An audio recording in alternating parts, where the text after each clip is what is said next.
ubumenyi bw'abanyeshuri bo muri kaminuza y'igihugu je novuga yuko budatirwa kuko je mfatiye nk'ukungene naje ngaje kwiga je naje kwiga ngaha muri kaminuza y'u Burundi mvuye muri ancien système narize 6e ndakora concours ya 6e ndakora na concours ya 10e kugira nze kwiga muri interna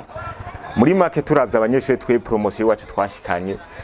hariho difference n'abandi banyeshuri baje bakurikira mu nyuma bisigure yuko umunyeshuri wa kaminuza y'u Burundi ikibazo kitaba ngaha gusa ngo nuko aha muri kaminuza y'u Burundi ngo niho ubumenyi bwatitukiye hariya yo tuza tuva muri make ni ushobora gusanga umunyeshuri aza adafise capacité intellectuelle ikwiye mu gihe rero uvuye hariya udafise base umaze gushika ngaha muri kaminuza y'u Burundi birakugora kuko usanga ata capacité ufise ishobora kugufasha kugira ngo ushobore kwakira bino vyigwa tushobora kuronka muri kaminuza y'u Burundi niho rero bica bivira aho ucumengo abanyeshuri muri kaminuza y'u Burundi ubumenyi bwaratitutse ora bigisha baratanga ivyigwa kandi neza mugabo ugaca usanga sero na capacité twaje dufise tuvuye hariya mu ma college communal canke mu marise tuba twarizemwo usanga twaje bitameze neza je novuga yuko nk'ubushikiranganje bworaba ico bwokora kugira ngo bashobore